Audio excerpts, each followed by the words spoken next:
Ya, baik. Assalamualaikum warahmatullahi wabarakatuh. Selamat pagi, siang, sore, malam, kapanpun itu Bapak-bapak, ibu-ibu sekalian, saudara-saudara menyaksikan video sosialisasi ini, ya. Sebelumnya perkenalkan, nama saya Rafif Adianto, saya adalah salah satu, mahasiswa, oke, mahasiswa UGM yang kebetulan mendapatkan tugas untuk melaksanakan KKN PPM UGM ya di Desa Sardonoharjo, Ngaglik, Sleman. Dan pada kesempatan, saat ini saya, ingin mengajak bapak-bapak, ibu-ibu sekalian, saudara-saudara sekalian untuk sama-sama kita mengulik, sama-sama kita mencari tahu tentang, minyak jelantah itu. Apa ya, dan bagaimana permasalahannya yang ada sekarang, dan bagaimana sih sebenarnya minyak jelantah itu bisa dimanfaatkan, ya. Makanya saya beri judul sosialisasi saya ini adalah minyak jelantah, limbah jadi berkah. Nah, berkahnya ini apa? Nanti kita pelan-pelan kita mencari tahu, oke? Nah, saudara-saudara sekalian pasti tahu gitu ya, bahwa orang orang Indonesia itu sangat suka suka banget makan goreng-gorengan ya, makan makanan yang digoreng. Nah, itu suka Bang. Apalagi di Jawa ya, di Jawa Barat juga ya, di Sumatera, Sumatera Barat, di Padang gitu, orang-orang Indonesia itu suka banget sama makan makanan yang digoreng, ya. Hampir semua makanan itu ada versi gorengnya, ya. Mulai dari ayam goreng, ikan goreng, tempe goreng, sampai pisang pun digoreng sama orang Indonesia. Ya, bayangin. Nah, dan dari, hal ini gitu, kenapa sih gitu, kenapa orang-orang tuh kok suka, orang Indonesia suka banget sama yang namanya gorengan? Nah, ada beberapa alasan kenapa masyarakat Indonesia itu suka sama gorengan. Pertama, gorengan itu rasanya lezat, ya karena ada minyaknya itu sendiri menambah cita rasa, ya saat digoreng itu menambah cita rasa makanan, ya.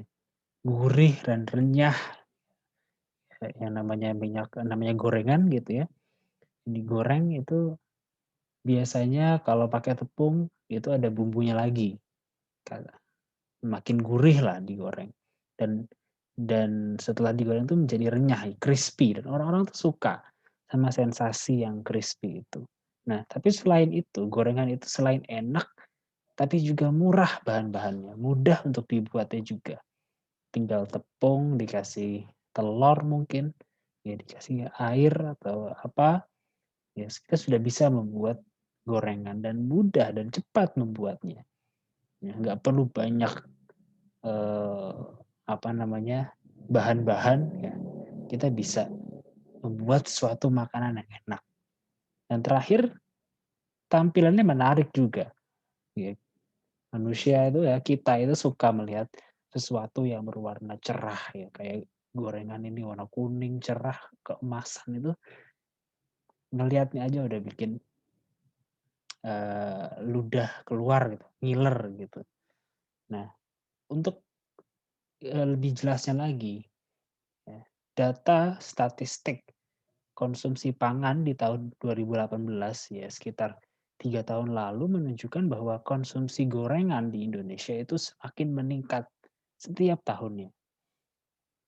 Bahkan dari tahun 2014 ya selama 4 tahun itu 15% peningkatan, konsumsi makan gorengan orang Indonesia. Ya. Ya ini membuktikan sekali. Jadi ini bukan bukan hanya kita, nebak-nebak ya, tapi ini ada buktinya, ada datanya yang diukur gitu. bahwa memang orang Indonesia itu semakin tahun itu semakin meningkat konsumsinya terhadap makanan-makanan yang digoreng. Nah, untuk menggoreng makanan sebanyak itu, bayangin ya, pasti juga membutuhkan minyak yang lebih banyak lagi, ya kan? Membutuhkan minyak yang banyak, minyak goreng. Mayoritas masyarakat Indonesia menggunakan minyak kelapa sawit, ya, karena Indonesia juga merupakan salah satu eksportir sawit, ya, perkebunan sawit yang terbesar di dunia. Dan berapa banyak minyak goreng yang digunakan oleh masyarakat Indonesia setiap tahunnya? Luar biasa jumlahnya, yaitu 16 miliar ton minyak goreng kelapa sawit setiap tahunnya. Ya, nolnya berapa tuh? 16 miliar ton ini. Nolnya 9 ton lagi, bukan bukan kilogram tapi ini ton, ya.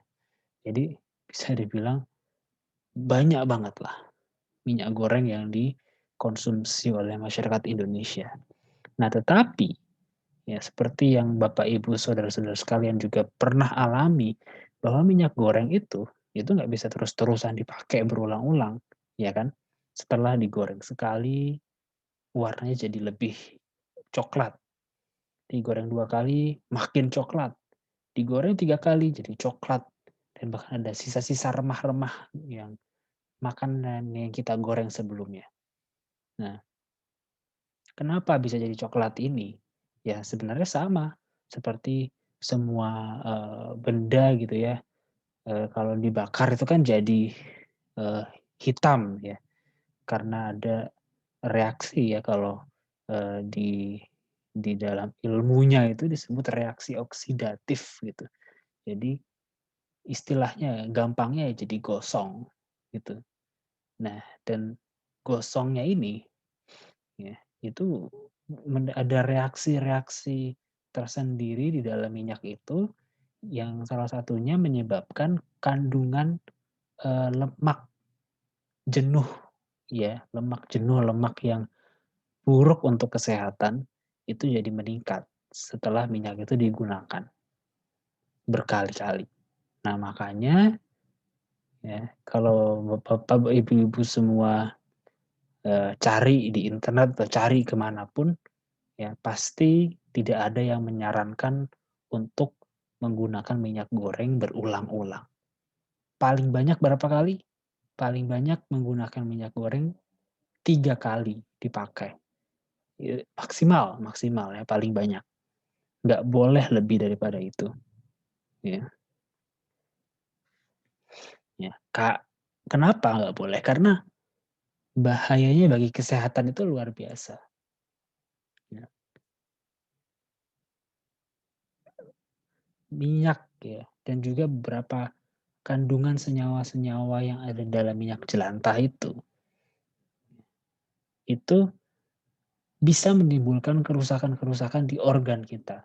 Dan ya salah satu yang paling, terdampak oleh minyak jelantah itu adalah kerusakan-kerusakan pembuluh darah dan, jantung, ya, yang bisa menyebabkan penyakit-penyakit seperti kolesterol tinggi yang pada akhirnya berujung kepada penyumbatan pembuluh darah, ya, yang kalau terjadi di pembuluh darah di jantung bisa menyebabkan stroke atau serangan jantung.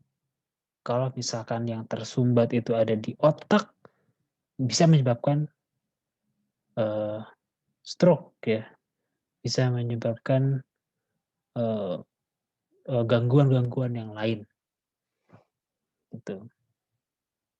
Nah, jadi, eee, hampir ya semua organ-organ itu akan terpengaruh, ya, termasuk hati yang dia juga mengolah dan menyimpan lemak, ya. Usus terutama karena dia, eee lemak yang kita makan itu bisa merusak, lemak-lemak, yang ada radikal bebasnya itu ya. Nanti, saya jelaskan radikal bebas itu apa.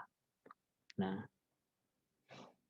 nah, ini adalah salah satu gambaran ya, radikal bebas atau yang disebut juga senyawa oksidan. Nah, jadi di dalam minyak jelantah itu yang tadi ada lemak-lemak jahat, lemak-lemak, eee, jenuh gitu ya, di dalamnya juga ada banyak senyawa-senyawa, oksidan atau radikal bebas ya, yang kalau dikonsumsi dalam jumlah yang banyak, itu bisa merusak sel-sel di dalam tubuh kita, ya.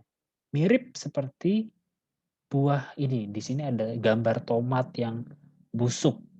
Nah, ini sama seperti sel-sel di dalam tubuh kita ketika ada banyak, senyawa-senyawa oksidan, radikal bebas yang kita konsumsi, yang kita dapatkan dari dunia luar, ya, itu menyebabkan sel kita yang tadinya sehat nih, di gambar di sebelah kiri, ya, itu menjadi busuk, ya, lama-kelamaan rusak dan mati, ya.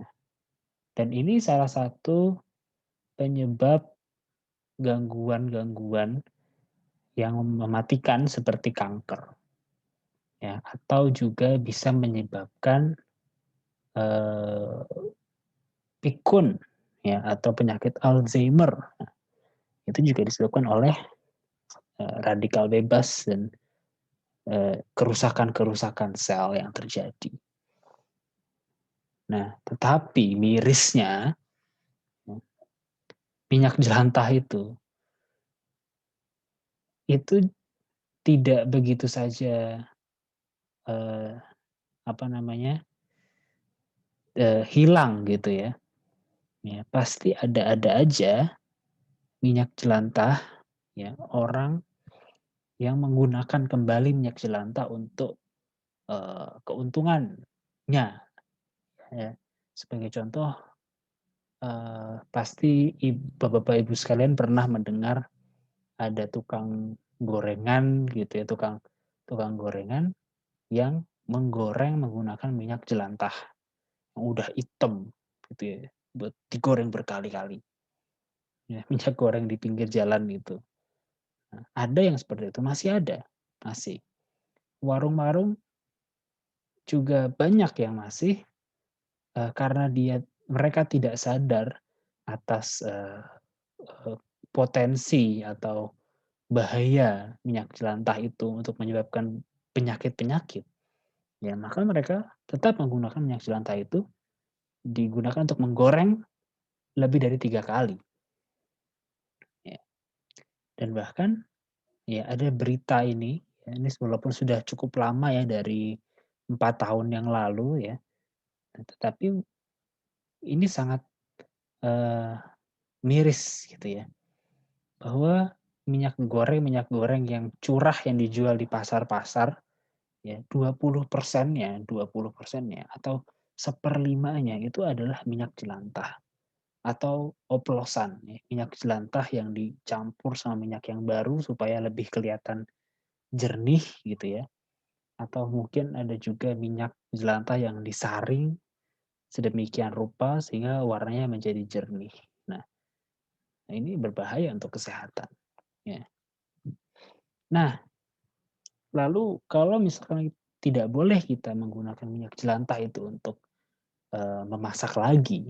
Nah, terus diapain minyak jelantah itu ya kan, pertanyaannya pasti itu. Nah, banyak dari kita masyarakat Indonesia yang, eee, setelah menggunakan minyak, goreng yang sudah rusak, sudah menjadi minyak jelantah, nah itu dibuang saja, begitu saja dibuang percuma. Iya. Nah, ini juga menimbulkan suatu bahaya ya, yaitu kepada lingkungan kita. Ya, kalau kita membuang minyak jelantah, misalnya contohnya ya, kita buang ke kali, ke sungai gitu, ya itu akan menyebabkan kerusakan alam, kerusakan ekosistem, pencemaran air sungai, yang juga akan berdampak pada makhluk-makhluk hidup yang ada di sana. Nah, ya karena kan minyak goreng itu dia akan mengapung ya di permukaan air, ya sehingga ketika terlalu banyak minyak yang mengapung itu, akhirnya sinar matahari, oksigen, ya itu tidak bisa masuk, ya karena terhalang sama minyak yang ada di lapisan atas itu.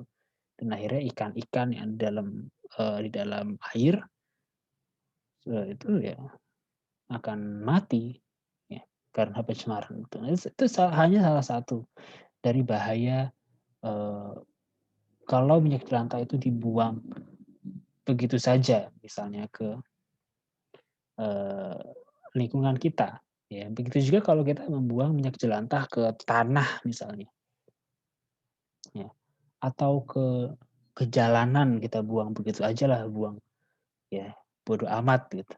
Nah, itu juga akan merusak, ya kalau kita buang ke tanah, bisa saja tanahnya itu menjadi rusak, jadi mati, ya. Cacing-cacing yang di dalamnya itu bisa saja mati. Tanaman yang tumbuh di atasnya juga bisa saja mati, gitu. Ya, dan kalau kita buang ke jalanan, ke trotoar gitu, itu akan mengakibatkan, kerusakan-kerusakan fasilitas publik gitu ya.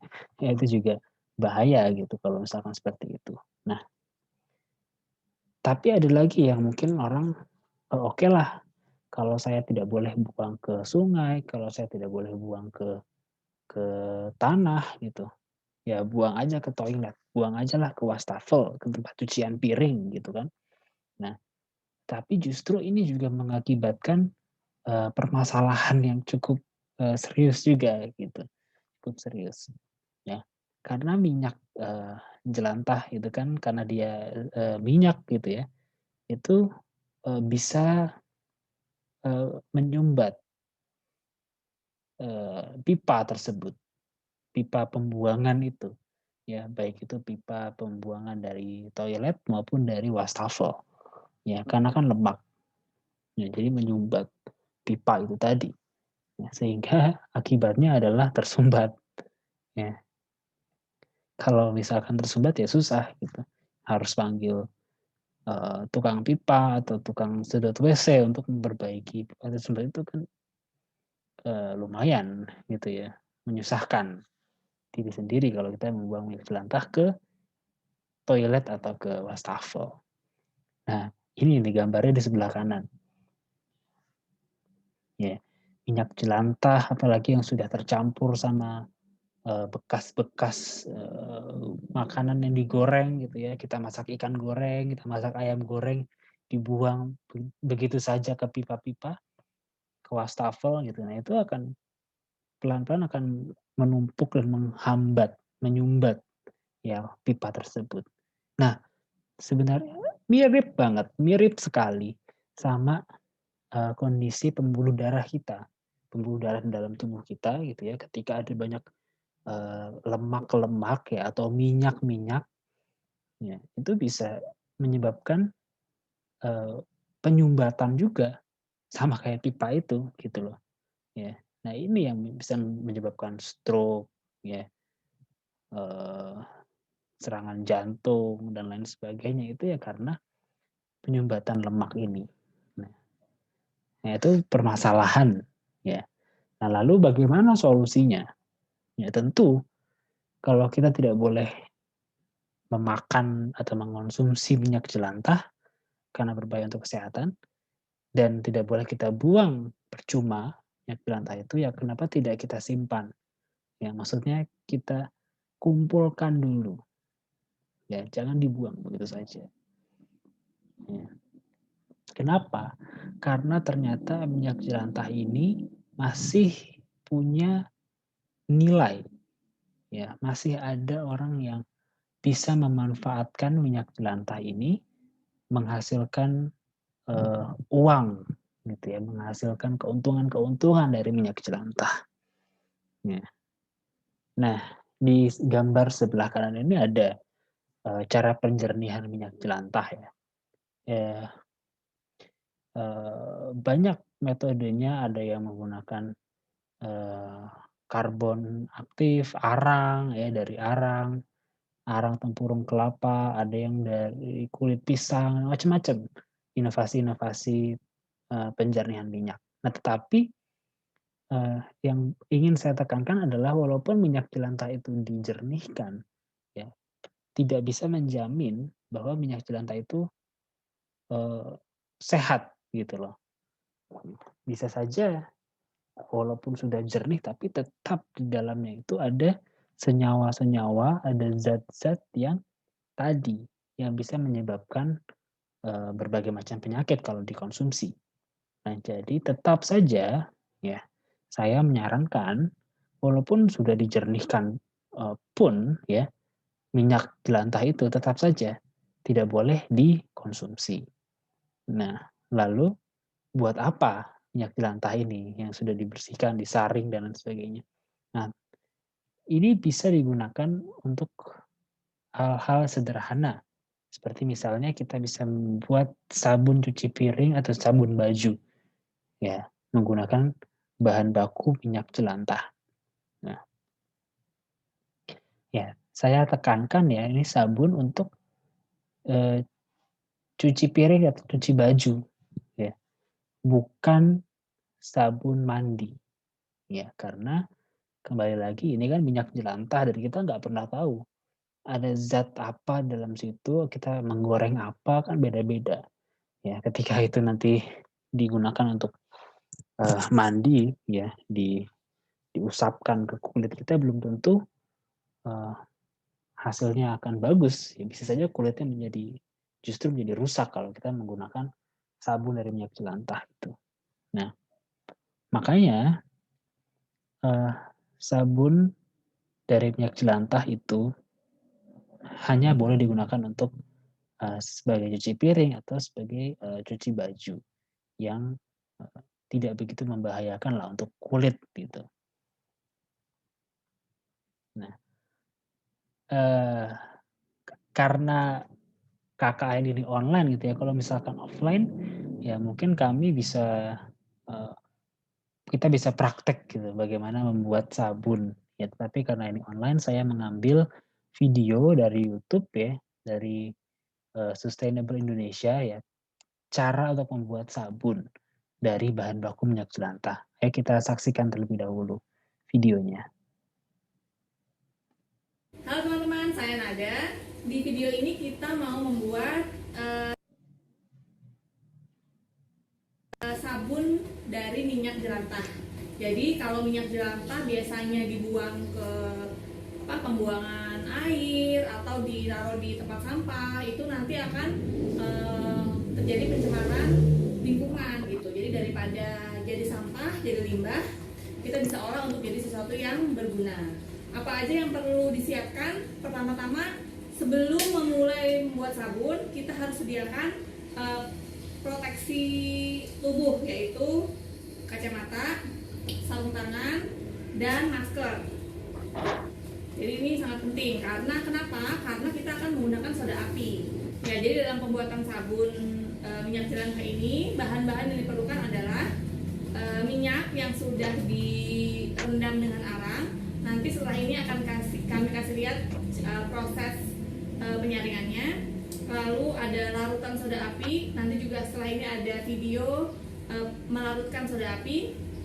Lalu ada pewangi. Ini fragrance oil, bisa dibeli di toko-toko online untuk menutupi baunya. Sebenarnya kalau tidak dipakai juga dia nggak bau kayak ikan asin kayak gitu, nggak, karena sudah disaring dengan arang. Cuman ada orang yang sensitif atau lebih pengen ada bau-bau jeruk atau bunga-bungaan, bisa pakai oil ini. Lalu alat-alat yang digunakan adalah spatula, pengocok telur. Pengocoknya enak yang seperti ini ya. Kalau yang kayak yang balon itu lebih susah, lebih lama tracingnya. Lalu ada sendok untuk mengaduk juga. Terus cetakan. Cetakan ini bisa menggunakan cetakan dalam bentuk silikon. Jadi yang bekas agar-agar itu bisa dipakai. Yang perlu diperhatikan dalam membuat sabun ini adalah ketika memulai membuat, jangan lupa pakai proteksi badan ini, karena soda apinya kalau terciprat rasanya gatel dan agak terbakar. Jadi kita harus berhati-hati. Kalau bisa pakai baju lengan panjang, baju celana panjang, lalu pakai proteksi badan.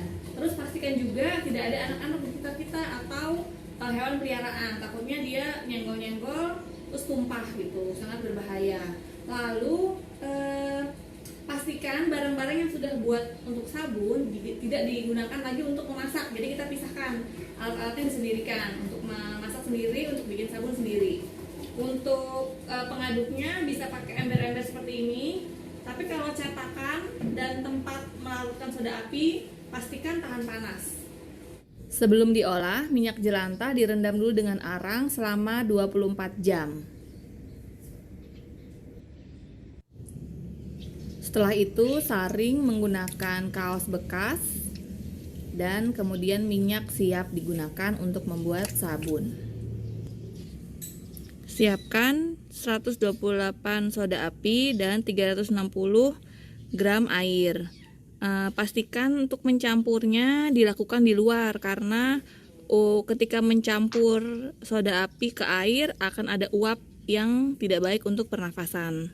Atau bisa juga di dalam ruangan, tapi pastikan ventilasi baik atau semua pintu dan jendela dibuka.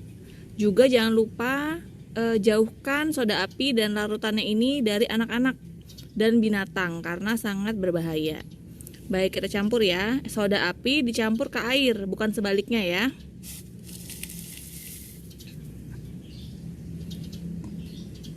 Lalu kita aduk. Kenapa harus dibantu diaduk? Kadang-kadang ada soda api yang tidak tercampur, jadi harus bantu diaduk.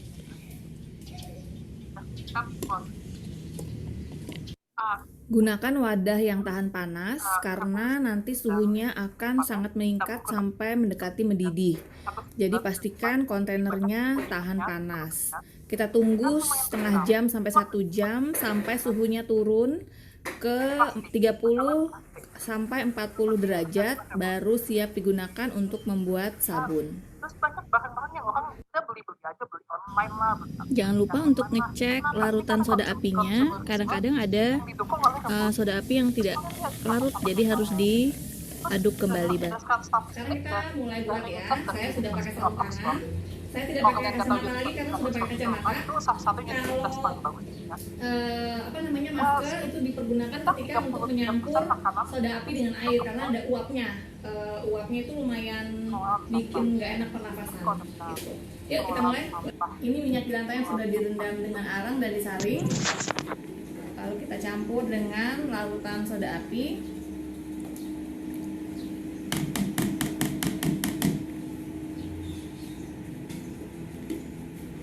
Sebentar, langsung dikocok-kocok saja.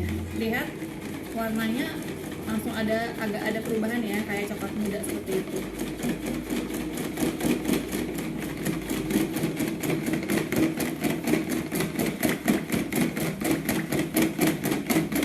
Ini sudah kita kocok selama 5-10 menit ya. Kekentalannya sudah kayak susu kental manis tuh. Ini sudah trace ya, ini yang kita mau konsistensinya. Pastikan sudah tidak ada minyak-minyak lagi yang belum tercampur. Kalau sudah seperti ini, bisa kita campurkan pewangi.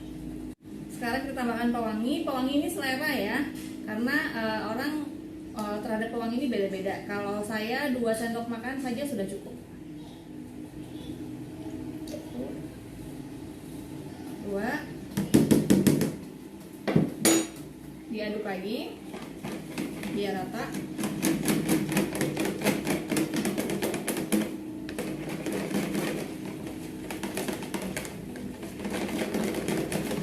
Karena kita masukkan ke cetakan.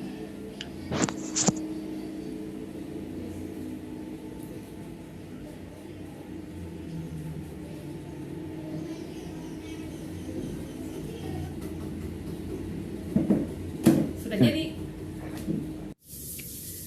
Ini sabun yang sudah didiamkan selama 24 jam dan siap dikeluarkan dari cetakan. Setelah dikeluarkan bisa kita potong. Potongnya bisa menggunakan alat seperti ini untuk khusus memotong sabun atau potong saja dengan pisau.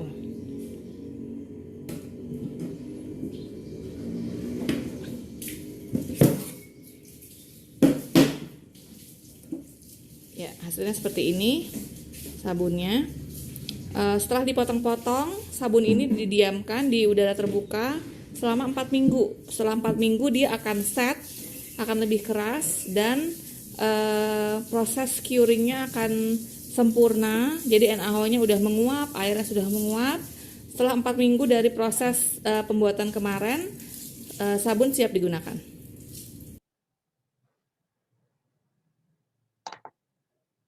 Ya, jadi cukup panjang ya proses pembuatan minyak jelantah itu sendiri, dan memang butuh waktu yang sangat lama.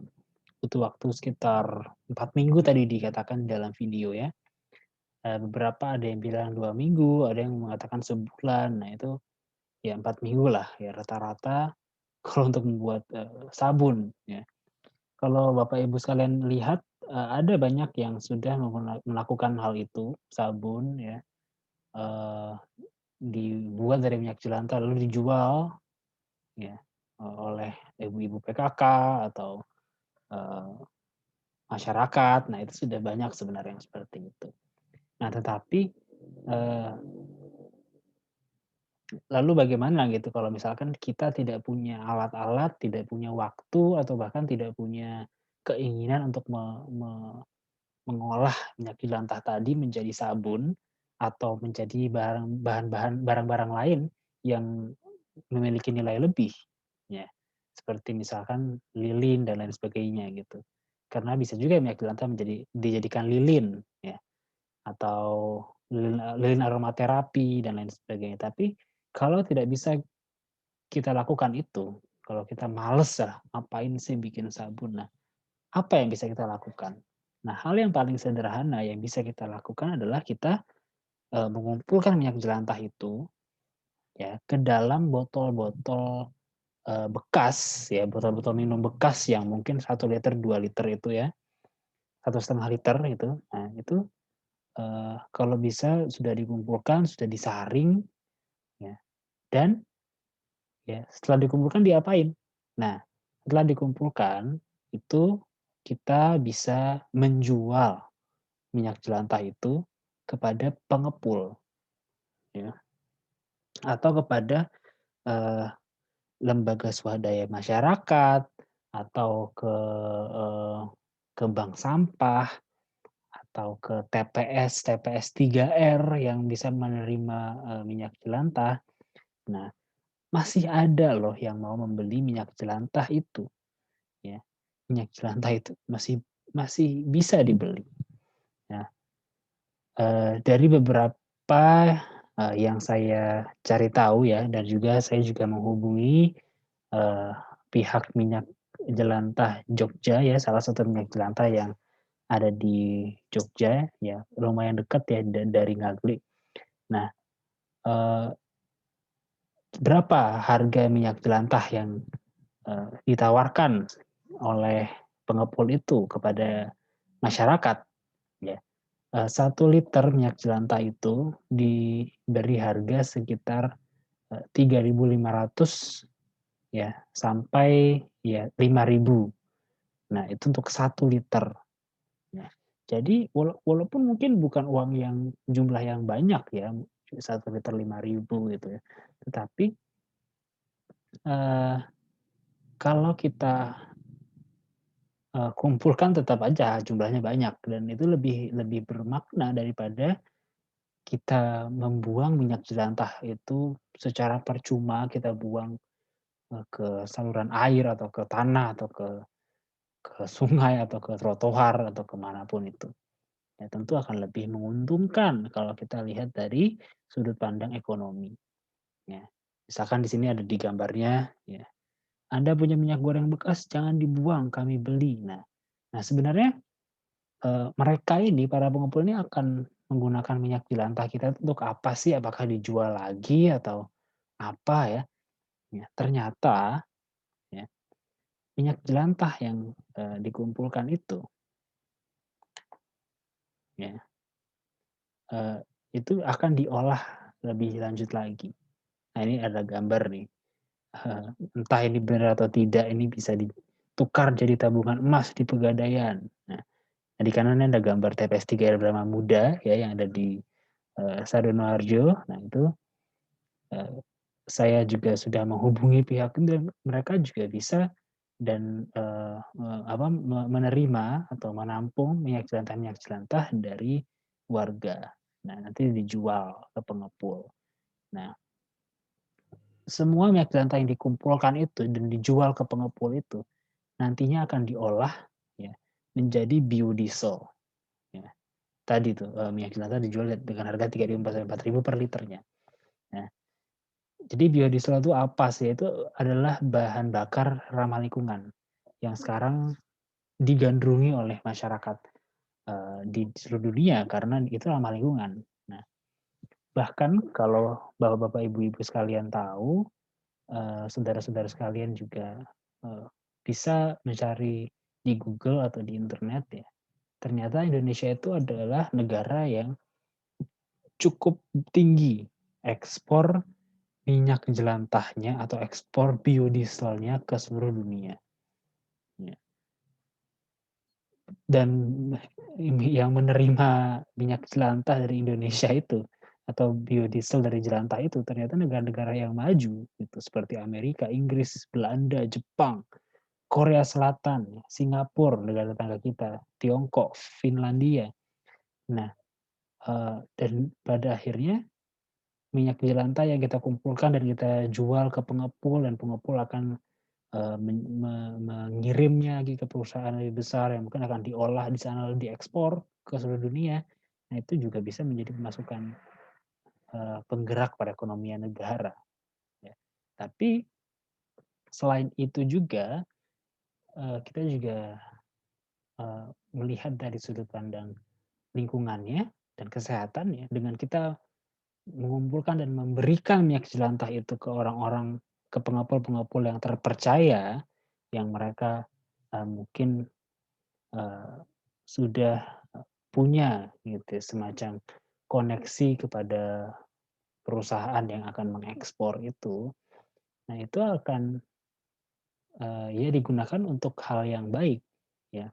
Beda kalau misalkan kita sembarang aja kita kasih ke orang atau kita kasih ke oknum-oknum tertentu atau ke tukang tukang gorengan yang nanti takutnya akan digunakan lagi untuk menggoreng. Nah, itu yang harus dilakukan oleh saudara-saudara sekalian, Bapak Ibu sekalian, supaya tidak hanya menguntungkan ekonomi pribadi kita, tidak hanya menguntungkan perekonomian negara, tapi juga menguntungkan kesejahteraan lingkungan sekitar dan alam dan seisinya ini. Nah, untuk informasi bisa lihat Instagram kami KKN UGM Ngaglik 21 atau juga bisa melihat Instagramnya TPS 3R Brahmamuda ya brahmamuda.tps3r dan juga bagi Bapak Ibu sekalian yang ingin mencari tahu tentang pengepul ya saya telah menghubungi dan punya info yaitu pengepul minyak jelantah ya di Instagramnya ada minyak jelantah Jogja ya kalau Bapak Ibu cari itu ada di Instagram dan bisa juga dihubungi melalui WA di nomor telepon berikut ini kalau Bapak Ibu sekalian ingin menjual minyak jelantah ya. Nah, sekian yang bisa saya sampaikan. Terima kasih ya. Sampai jumpa dan semoga semua yang saya sampaikan bisa bermanfaat bagi Bapak Ibu sekalian. Terima kasih. Salam.